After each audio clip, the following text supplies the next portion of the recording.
नेपाल विमान हादसे से जुड़ी खबरें सिर्फ 9 सेकंड में। विमान हादसे पर नेपाल सरकार का आया बयान। आज फिर शुरू हुआ लापता 4 यात्रियों को ढूंढने का अभियान। हादसे के वक्त 5 भारतीय समेत विमान में सवार थे 72 यात्री। नेपाल विमान हादसे में मारे गए 5 भारतीयों समेत 68 लोगों के निकाले गए शव। 20 लोगों की हुई पहचान। बाकी शवों को पहचानना हुआ मुश्किल। अंधेरे की वजह से कल सर्च ऑपरेशन रोका गया था।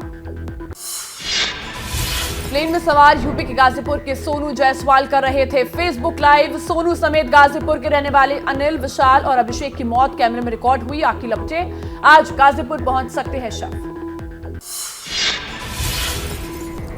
हादसे के बाद से हरकत में काठमांडू में मौजूद भारतीय दूतावास। मारे गए भारतीय नागरिकों के परिजनों के साथ संपर्क में हैं अधिकारी। पार्थिव शरीर नेपाल से भेजने की कोशिश तेज।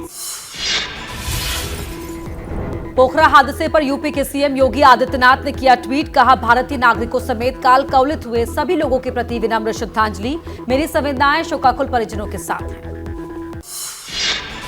नेपाल की यति एयरलाइंस का प्लेन ATR 72 हुआ है हादसे का शिकार। क्रैश के बाद कंपनी ने सारी उड़ानें की रद्द। लोगों का दावा, गिरने से पहले ही प्लेन में आग की लपटें दिखी थी। प्रधानमंत्री मोदी ने विमान हादसे पर जताया दुख। ट्वीट कर लिखा, नेपाल में हुई हवाई हादसे से आहत हूं, जिसमें भारतीय नागरिकों की जान गई है और कई कीमती जानें चली गई हैं इस हादसे में। हादसे का शिकार हुई नेपाल के प्लेन में को पायलट थी अंजू। इस उड़ान के बाद अंजू को पायलट से पायलट बनने वाली थी, लेकिन इस हादसे में उनकी मौत हो गई और सपना अधूरा रह गया।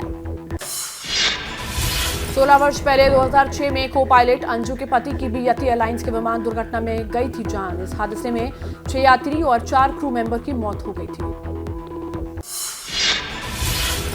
नेपाल के सिविल एविएशन अथॉरिटी का दावा, तकनीकी खराबी की वजह से हुई यह दुर्घटना। उड़ान से पहले की गई थी विमान की जांच, लेकिन विमान में कोई तकनीकी खराबी नहीं दिखाई दी थी। नेपाल के पोखरा एयरपोर्ट पर लैंडिंग से कुछ सेकंड पहले खराबी आते ही क्रैश हुआ प्लेन। विमान में लगी भयंकर आग। प्लेन में बैठे कई यात्रियों की झुलसकर हुई मौत। शवों की पहचान करना हुआ बेहद मुश्किल। प्लेन हादसे की जांच के लिए नेपाल सरकार ने 5 सदस्यीय कमेटी बनाई। इस कमेटी में नेपाल के पूर्व नागरिक, उड्डयन सचिव और पूर्व सीनियर पायलट भी शामिल हैं। नेपाल विमान हादसे से ही जुड़ी कुछ और खबरें दिखाते हैं आपको 9 सेकंड। विमान में मौजूद यात्रियों को लेकर नेपाल सरकार का बयान। कहा, 4 क्रू मेंबर समेत 53 नेपाली नागरिक और 15 विदेशी यात्री थे प्लेन में सवार। अब तक मिल चुके हैं 68 यात्रियों के शव। नेपाल के पोखरा में हुए दर्दनाक विमान हादसे का एक वीडियो भी आया सामने। क्रैश से ठीक पहले यति एयरलाइंस का उड़ता प्लेन थोड़ा झुका और फिर लड़खड़ाता हुआ घाटी में गिर गया। नेपाल के पोखरा में सेती नदी के पास हुआ विमान क्रैश। खाई में गिरते ही प्लेन में लगी भीषण आग। प्लेन से उठ रही लपटें और धुएं में फंस गई यात्रियों की जान। लोगों को बाहर निकालना बहुत मुश्किल हो गया था तब। यति एयरलाइंस के हादसे वाले प्लेन ने काठमांडू से पोखरा के लिए भरी थी उड़ान। विमान में तकनीकी खराबी आने के बाद पायलट ने मांगी थी लैंडिंग की परमिशन, लेकिन लैंडिंग से पहले ही प्लेन हुआ क्रैश। नेपाल प्लेन हादसे में 4 क्रू मेंबर समेत नेपाल के 53 लोगों की मौत हो गई है, जिसमें एक नेपाल की मशहूर लोक गायिका नीरा छैनताल भी थी। नेपाल में पिछले 70 सालों में 96 हवाई दुर्घटनाएं हुई हैं। 95% दुर्घटना में तकनीकी खराबी को हादसे की वजह बताया गया है। 1946 से अब तक 800 से ज्यादा लोगों की जान जा चुकी है। हादसे के बाद नेपाल में बुलाई आपात कैबिनेट बैठक। नेपाल में एक दिन के राष्ट्रीय शोक की घोषणा। आज सार्वजनिक अवकाश देने का लिया गया है फैसला। पोखरा एयरपोर्ट ATC के मुताबिक हादसे का शिकार विमान रनवे से महज 10 सेकंड की दूरी पर था, लेकिन लैंडिंग से 10 सेकंड पहले ही प्लेन दुर्घटनाग्रस्त हो गया। हादसे के बाद काठमांडू एयरपोर्ट पर अपनों की तलाश में पहुंचे यात्रियों के कई परिजन। नेपाल के प्रधानमंत्री पुष्पकमल दहल प्रचंड भी हादसे की जानकारी लेने खुद एयरपोर्ट पहुंचे थे। और आइए अब देख लेते हैं जमीन में समाते जोशीमठ से जुड़ी खबरें 9 सेकंड में। जोशीमठ संकट पर आज सुप्रीम कोर्ट में सुनवाई। शंकराचार्य स्वामी अविमुक्तेश्वरानंद सरस्वती ने राष्ट्रीय आपदा घोषित करने की मांग की है। जोशीमठ में राहत बचाव पर प्रधानमंत्री मोदी रख रहे हैं सीधी नजर। पीएमओ के उपसचिव मंगेश घलडियाल जोशीमठ पहुंचे। रोपवे, घरों और दरार वाले हिस्सों का किया निरीक्षण। होटल तोड़ने का काम का जायजा लिया है। नेशनल जियोफिजिकल इंस्टीट्यूट हैदराबाद ने जोशीमठ में जमीन का सर्वे किया शुरू। जोशीमठ के खतरनाक इलाकों की पहचान की जा रही है। जोशीमठ में एशिया के सबसे लंबे रोपवे पर संकट के बादल, टावर्स में 6 फीट तक गहरी दरारें आई, एहतियातन बंद है रोपवे का संचालन। टिहरी के घनसाली में भिलंगना नदी पर बन रहे पावर प्रोजेक्ट को लेकर खतरे का अंदेशा, ग्रामीणों को सताने लगा है डर। 30 किलोमीटर की दूरी पर 2 प्रोजेक्ट हैं, एक शुरू हुआ, दूसरा प्रस्तावित है। हिमाचल की मंडी में जोशीमठ जैसे हालात, NHAI के सड़क निर्माण कार्य से 3 गांव के घरों में पड़ी दरारें। शालानाल गांव में 4 लेन सड़क निर्माण कार्य की कटिंग की वजह से दरकने लगे पहाड़। जोशीमठ में लगातार बढ़ रही घरों में दरार, PWD की गेस्ट हाउस भी जर्जर हालत में, एहतियातन कर्मचारियों को हटाया गया। जोशीमठ से जमीन धंसने के बाद पास के चाई गांव में पहली बार दिखी दरारें, ग्रामीणों में दहशत है, घरों के टूटने का खतरा मंडरा रहा है। जोशीमठ में होटल माउंट व्यू और मलारी इनके ध्वस्तीकरण का काम चौथे दिन भी रहा जारी। पहले ऊपरी हिस्से को बेहद सावधानी के साथ गिराया जा रहा है। 9 सेकंड में अब देख लेते हैं रामचरितमानस पर बिहार में शिक्षा मंत्री के दिए विवादित बयान से जुड़ी खबरें।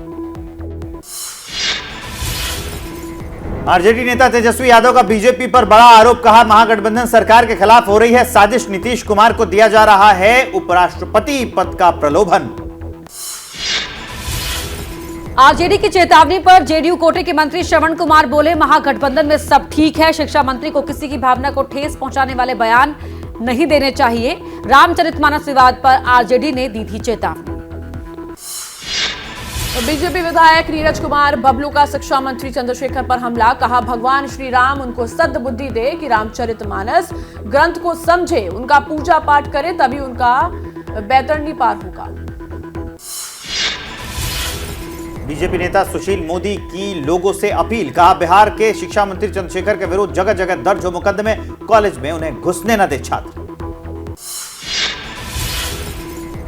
बीजेपी प्रवक्ता निखिल आनंद का बिहार के शिक्षा मंत्री पर वार, बोले रामचरितमानस पर जानबूझकर दिया गया विवादित बयान को आरजेडी का भी समर्थन।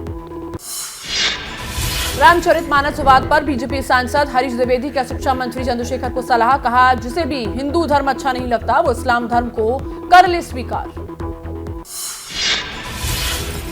बिहार में आरजेडी और जेडीयू के बीच जारी तनातनी पर मंत्री मुरारी प्रसाद गौतम का बयान, बोले नीतीश सरकार पूरी तरह से स्थिर है, अपने कार्यकाल को बेहतर तरीके से पूरा करेगी सरकार। तो आइए 9 सेकंड न्यूज में अब देख लेते हैं देश की कुछ अहम खबरें। प्रधानमंत्री नरेंद्र मोदी आज अग्निवीरों के पहले बैच को करेंगे ऑनलाइन संबोधित। सुबह 10:30 बजे थल सेना, वायुसेना और नौसेना के 40 ट्रेनिंग सेंटर इस दौरान रहेंगे मौजूद। चुनाव आयोग के साथ आज 8 राष्ट्रीय पार्टी और 57 राज्य स्तरीय पार्टी की बैठक होनी है। मीटिंग में घरेलू प्रवासी मतदाताओं के लिए रिमोट वोटिंग मशीन पर चर्चा होगी। रिमोट वोटिंग मशीन पर विपक्ष की कई पार्टियों को ऐतराज, आरजेडी ने प्रवासी लोगों के आंकड़ों पर उठाए सवाल, तो कांग्रेस ने कहा मशीन को लेकर विश्वास का संकट। दिल्ली आतंकी साजिश में नया खुलासा, आतंकियों ने हिंदू शख्स की हत्या का वीडियो बनाकर भेजा था पाकिस्तान। 1 महीने में दिल्ली और पंजाब को थी धलाने की साजिश, निशाने पर थे कई बड़े चेहरे। जम्मू कश्मीर के बडगाम में आतंकियों से सुरक्षा बलों की मुठभेड़, सुरक्षा बलों ने पूरे इलाके को घेरा। बडगाम मगाम के रेडबग इलाके में आदिवासियों की मौजूदगी की सूचना मिली थी। स्विट्जरलैंड के दावोस में आज शुरू होगी विश्व आर्थिक मंच की बैठक। मीटिंग में यूक्रेन संकट, जलवायु परिवर्तन जैसे मुद्दों पर चर्चा होने की संभावना। कई भारतीय नेता और कारोबारी भी होंगे शामिल। बेंगलुरु में सेना दिवस पर बोले सेना प्रमुख मनोज पांडे, चीन से सटी LAC पर हमारी सेना मजबूत जगह पर है। हिंद के सैनिक देश में हर चुनौती से निपटने को है तैयार। बेंगलुरु में आर्मी दिवस पर भारतीय सेना ने पहली बार कॉम्बैट ड्रिल में अटैक हेलीकॉप्टर का किया इस्तेमाल। पहले यह हेलीकॉप्टर कमांडोज से इस्तेमाल किया करते थे। बेंगलुरु में आर्मी डे परेड के मौके पर सेना प्रमुख का पाकिस्तान पर प्रहार, कहा सीमा पार आतंकी कैंप सक्रिय, हर अटैक का देंगे जवाब। विदेश मंत्री जयशंकर बोले, लद्दाख में चीन मौजूदा बॉर्डर को बदलने की कर रहा है कोशिश, लेकिन भारत की ओर से हर बार मिलता है करारा जवाब। जोधपुर में लड़ाकू हेलीकॉप्टर प्रचंड के साथ सेना ने किया युद्धाभ्यास। भारत में बने इस लाइट कॉम्बैट हेलीकॉप्टर को बीते साल वायुसेना में किया गया था शामिल। मध्य प्रदेश में धार के पास सीएम शिवराज सिंह चौहान के हेलीकॉप्टर की इमरजेंसी लैंडिंग। तकनीकी खराबी के बाद पायलट ने दिखाई सूझबूझ। चुनावी रैली करने जा रहे थे शिवराज। 9 सेकंड न्यूज में अब वक्त है बीजेपी के मिशन 2024 से जुड़ी खबरें देखने का। दिल्ली में बीजेपी का आज से मेगा शो। 2 दिनों तक चलेगी राष्ट्रीय कार्यकारिणी की बैठक। आज शाम 4 बजे जेपी नड्डा के भाषण से होगी मीटिंग की शुरुआत। 9 राज्यों और 2024 लोकसभा चुनाव की रणनीति पर होगा मंथन। बीजेपी राष्ट्रीय कार्यकारिणी की बैठक के बीच आज दिल्ली में प्रधानमंत्री मोदी का रोड शो। पटेल चौक से एनडीएमसी कन्वेंशन सेंटर तक निकलेगी यात्रा। 50,000 से ज्यादा लोग पीएम मोदी का करेंगे अभिनंदन।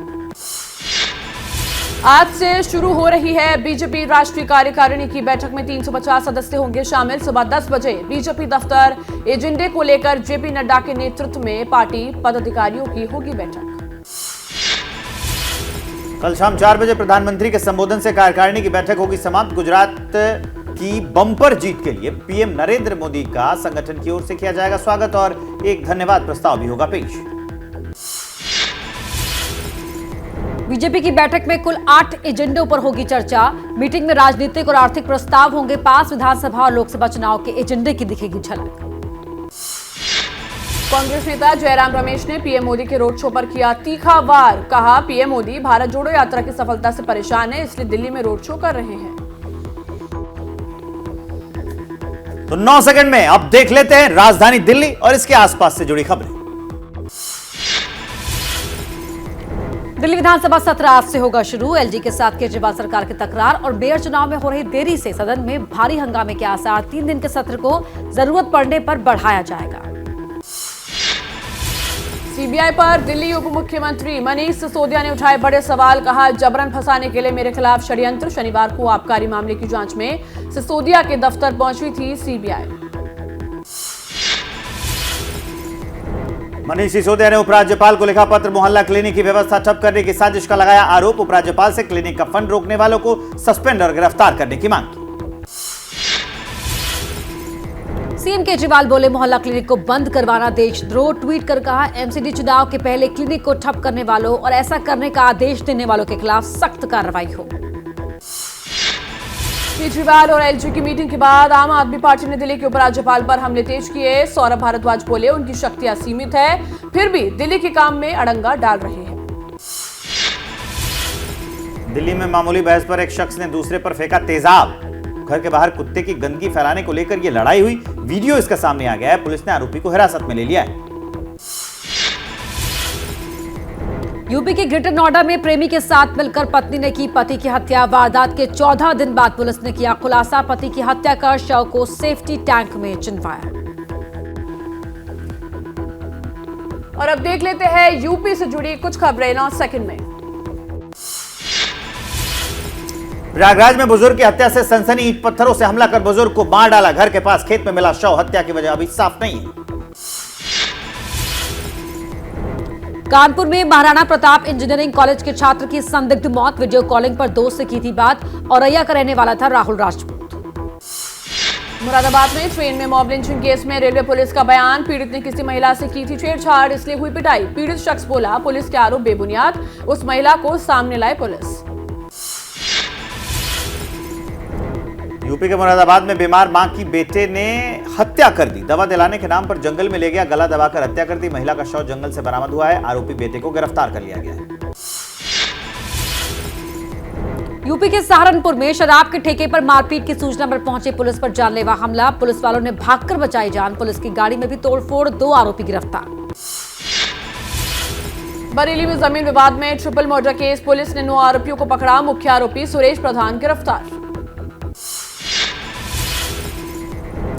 यूपी के कानपुर में दिन दहाड़े पेट्रोल पंप पर लूट से हड़कंप। सीसीटीवी कैमरे में कैद हुई वारदात। तमंचे के बल पर डाका डालकर बदमाश फरार हो गए। और आइए अब देख लेते हैं 9 सेकंड न्यूज में बाकी राज्यों से जुड़ी हुई कुछ और अहम खबरें। मध्य प्रदेश के भिंड में ट्रिपल मर्डर। पचेरा गांव में चुनावी रंजिश में 3 लोगों की दिन दहाड़े गोली मारकर हत्या। गांव के पूर्व सरपंच पर आरोप, सारे आरोपी फरार। पुलिस जांच में जुटी। मुंबई में केक काटकर छोटा राजन का जन्मदिन मनाने वाले नीलेश पराड़कर को 25,000 के मुचलके पर जमानत मिली है। पुलिस ने गिरफ्तार कर लिया था इनको। बिहार के मुजफ्फरपुर में 4 शराब तस्कर गिरफ्तार। कार की पिछली सीट पर छिपाए गए थे शराब के 663 टेट्रा पैक। यूपी के दरभंगा में कर रही थी डिलीवरी। पुलिस चेकिंग के दौरान हुआ खुलासा। तमिलनाडु में त्रिची से कुआलालंपुर जाने वाली यात्री से 29,950 यूरो की विदेशी मुद्रा जब्त। एयरपोर्ट पर कस्टम विभाग ने की कार्रवाई। तमिलनाडु में जल्लीकट्टू त्योहार के दौरान हादसों में 20 से ज्यादा घायल हो गए। सुप्रीम कोर्ट ने शर्तों के साथ खेलने की मंजूरी दी थी। जम्मू कश्मीर के श्रीनगर में सेना ने शहीद हुए 3 जवानों को दी श्रद्धांजलि। 10 जनवरी को कुपवाड़ा में खाई में गाड़ी गिरने से हुआ था हादसा। यूपी के वृंदावन में बांके बिहारी मंदिर के प्रस्तावित कॉरिडोर का स्थानीय लोगों ने किया विरोध। मंदिर के आसपास के बाजार को 36 घंटे के लिए किया गया बंद। गोस्वामी समाज की महिलाओं ने किया प्रदर्शन। महाराष्ट्र के परभणी से सामने आई सांप्रदायिक सौहार्द की तस्वीर। हिंदुओं के शिवपुराण कार्यक्रम के लिए मुस्लिम परिवार ने 60 एकड़ जमीन दे दी। खेतों में खड़ी फसल काट दी गई। 17 जनवरी तक यह कार्यक्रम चलेगा।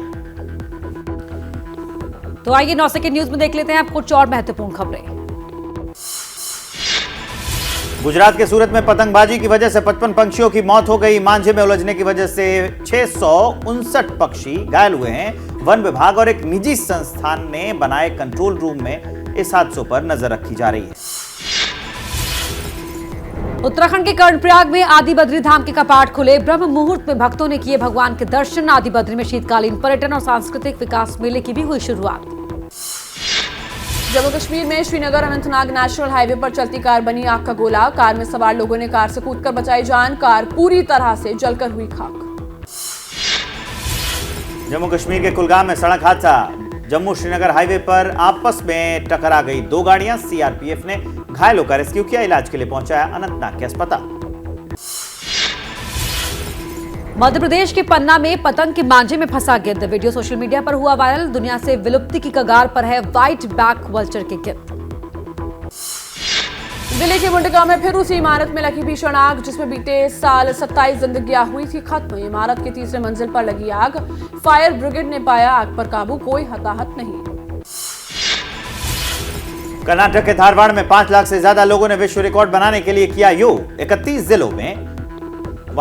जिलों के लोग शामिल हुए। पिछले रिकॉर्ड में साल 2018 में राजस्थान में 1 लाख लोगों के योग करने का है।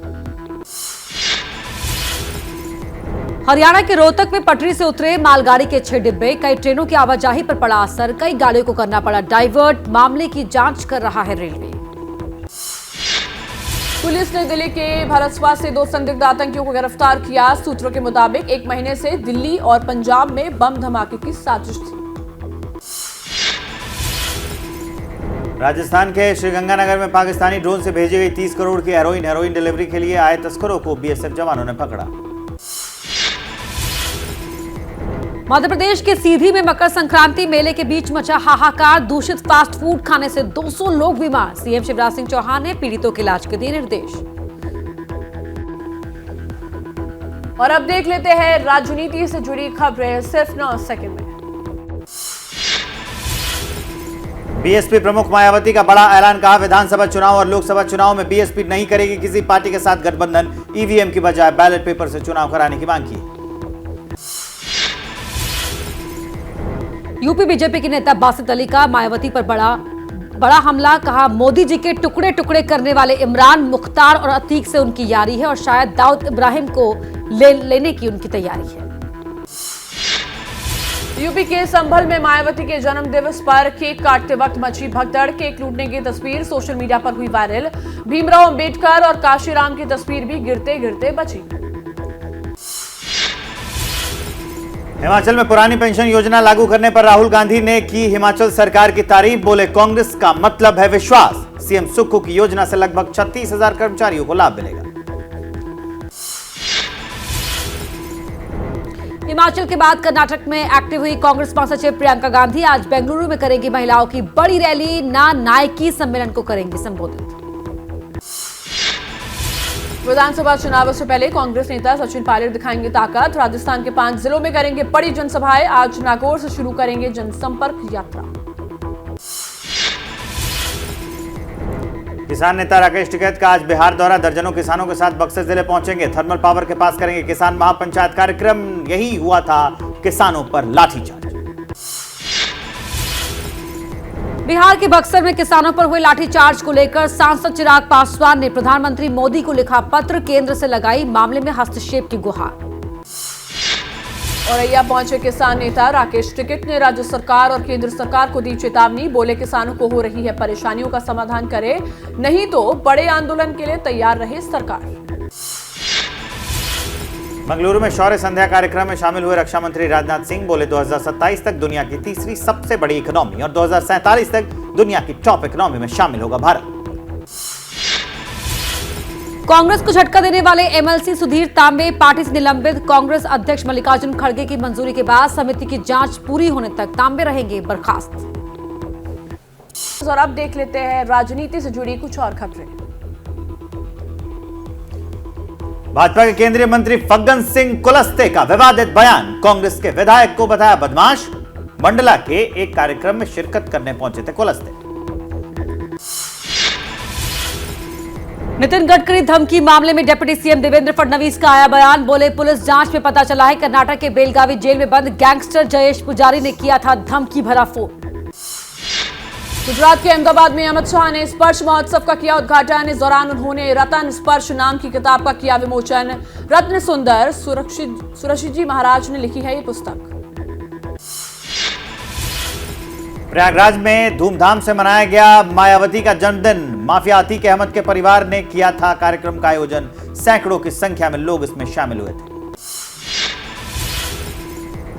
मशहूर अर्थशास्त्री अमर्त्य सेन का बयान। 2024 में ममता बनर्जी देश की प्रधानमंत्री बनने के काबिल। क्षेत्रीय पार्टियों की होगी अहम भूमिका।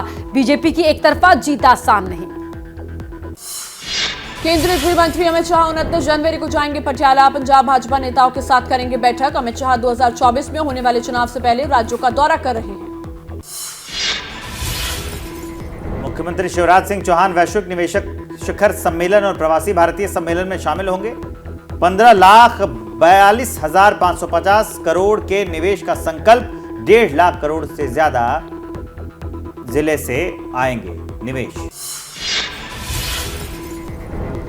धर्मांतरण पर सीएम भूपेश बघेल ने बीजेपी को घेरा। बीजेपी से पूछा धर्म बदलने वालों को आदिवासी और अनुसूचित जाति का लाभ ना मिले, इसके लिए केंद्र सरकार कोई कानून क्यों नहीं लाती।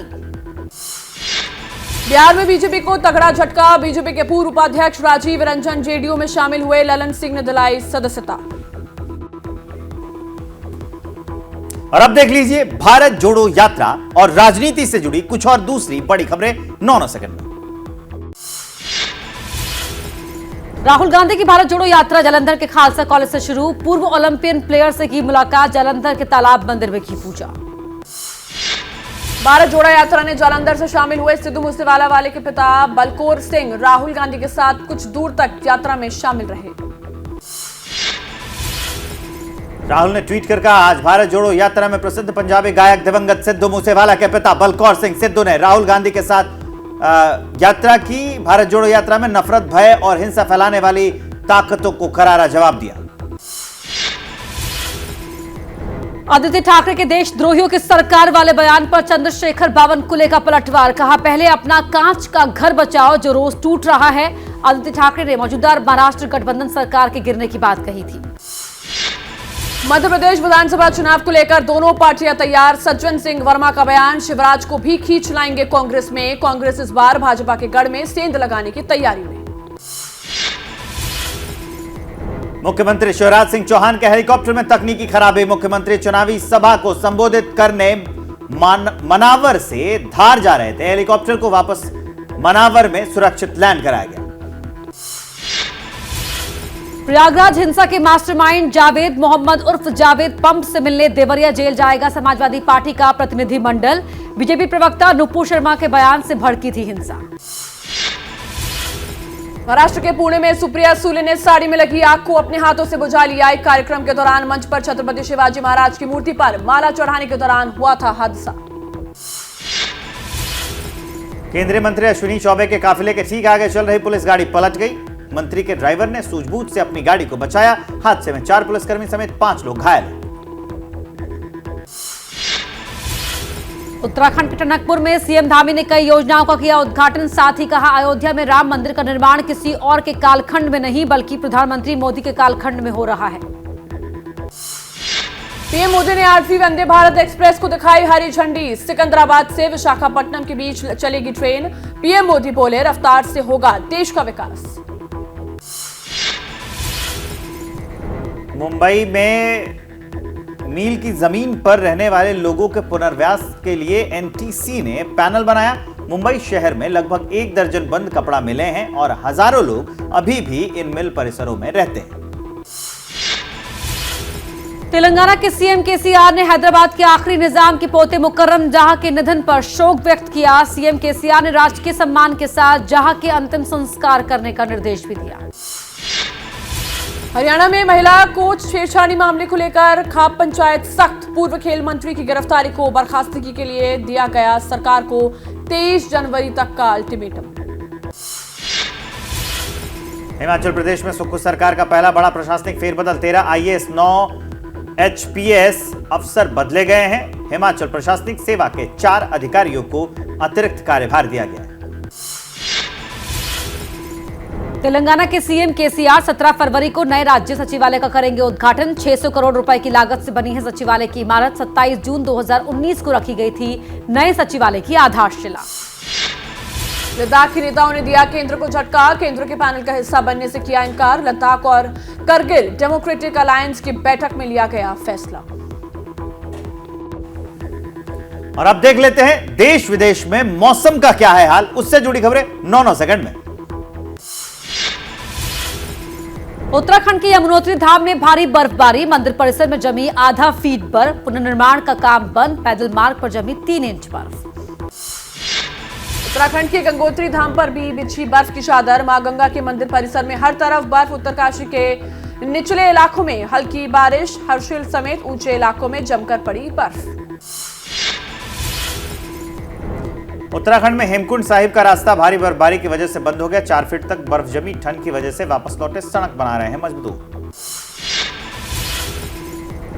उत्तराखंड के चक्राता में सीजन की पहली बर्फबारी। तापमान -2 डिग्री तक लुढ़का। बर्फ गिरने से किसान और होटल मालिक खुश। सैलानियों की बढ़ रही है संख्या।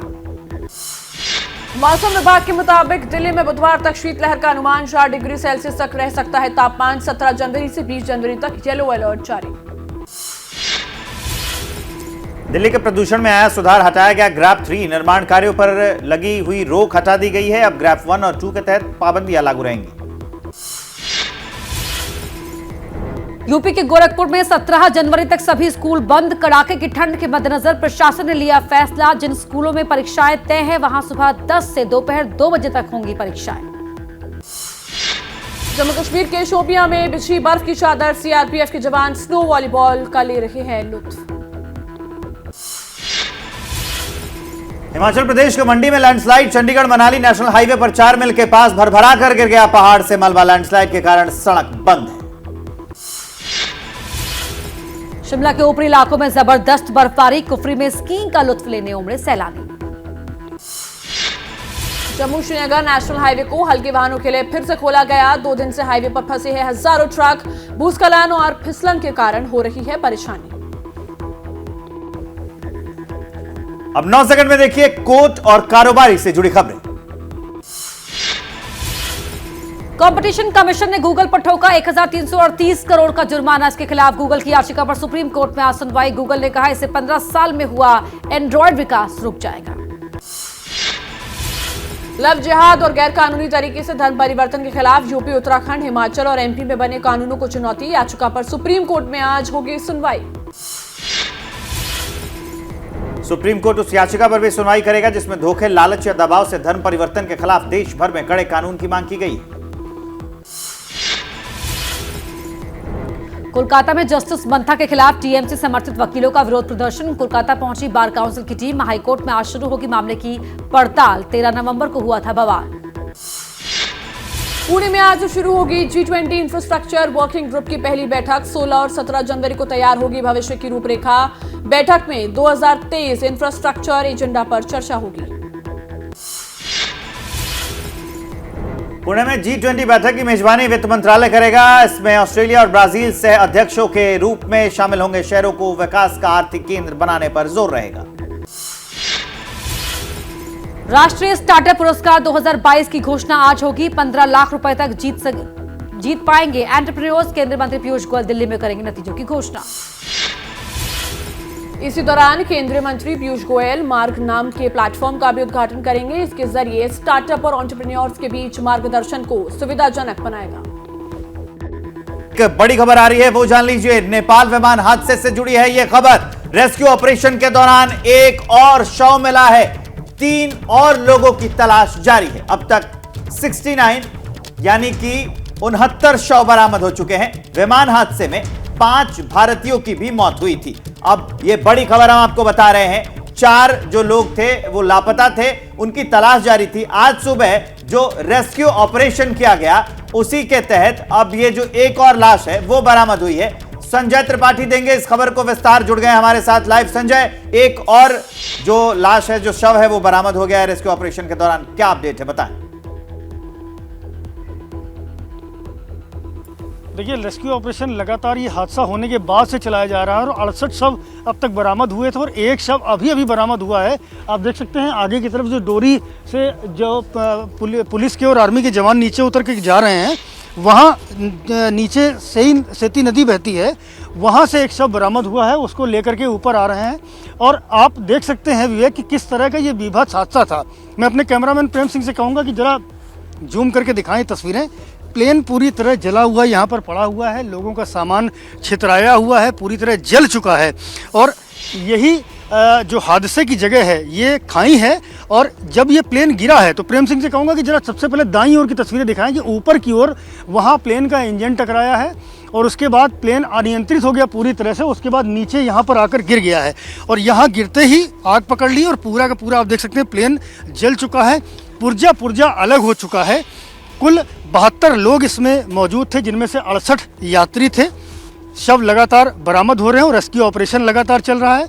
और तस्वीरें मैं दिखाऊंगा कि लोगों का सामान किस तरह इस प्लेन में मौजूद था, जो चारों ओर यहाँ छितराया हुआ है। प्लेन का पूरा मलबा आप देख सकते हैं यहाँ पीछे की ओर। वो कुर्सियाँ जिन पर लोग बैठ करके आए होंगे, अलग अलग जगह से आए हुए लोग थे। सबसे ज़्यादा नेपाल के रहने वाले लोग थे, 5 भारतीय भी थे। संजय, सबका मकसद अलग अलग हो सकता है। ये जो लाश कोई घूमने फिरने आया होगा, कोई यात्रा करने आया होगा, लेकिन सबकी मंजिल मौत होगी ये सबको नहीं पता था। संजय, ये जो सर्च ऑपरेशन चलाया जा रहा है और ये जो लाश मिली है, तो ये हादसे से कितनी दूरी पर मिली है, इसका कोई अंदाजा है क्या कि कितने के डायमीटर में, कितने के क्षेत्रफल में ये सर्च ऑपरेशन चलाया जा रहा है? देखिए, ये जो पूरा एरिया है, मैं कैमरामैन प्रेम सिंह से कहूँगा दिखाएं चारों ओर। ये जो पूरा एरिया है, नीचे की तरफ खाई है और इसके पीछे की तरफ आबादी है। और प्लेन टकराने के बाद में यहाँ गिरा और पूरी तरह इस पूरे इलाके को अपनी चपेट में ले लिया। पूरा इलाका जल गया है। और आप देख सकते हैं सामने की ओर भी कुछ मीडिया के साथी भी खड़े हैं और साथ ही साथ पुलिस और आर्मी के जवान खड़े हैं और मैं इस ओर खड़ा हूँ। तो आप दूरी समझ सकते हैं, बहुत ज़्यादा नहीं है, लेकिन लंबाई इसकी काफ़ी ज़्यादा दूर तक आप देख सकते हैं। यहाँ मलबा बिखरा हुआ है। ये खाई नुमा जगह है और नीचे से जो सेती नदी है वो बहती है। बहुत पानी नहीं है नदी में, लेकिन गहरान बहुत ज़्यादा है। तो आप देखिए नीचे खाई है, चारों तरफ प्लेन का मलबा पड़ा हुआ है। ATR 72 ये प्लेन था और पुर्जा संजय, तो इन तस्वीरों को देखकर ये साफ हो जाता है कि जिस जो हालत यहाँ पर प्लेन की हुई है, तो ऐसे में बहुत ही चुनौतीपूर्ण हो पा रहा है शवों की शिनाख्त कर पाना। बहुत शुक्रिया आपका इस अपडेट के लिए। आगे भी अपडेट के लिए आपका रुख करते रहेंगे। जैसे ही घड़ी का काटा दोपहर 2:30 पे आए, बबीता जी का दिल सास बहू साजिश के लिए मचल जाए। और ये है इनकी बहू, पूरे दिन ऑफिस की टेंशन हो जाए गॉन जब ये करें अपना फेवरेट शो फ्री टाइम पे ऑन। इनकी तरह आप भी देखिए अपना फेवरेट शो अपने टाइम पर और डाउनलोड कीजिए ABP लाइव ऐप अपने स्मार्ट टीवी पर।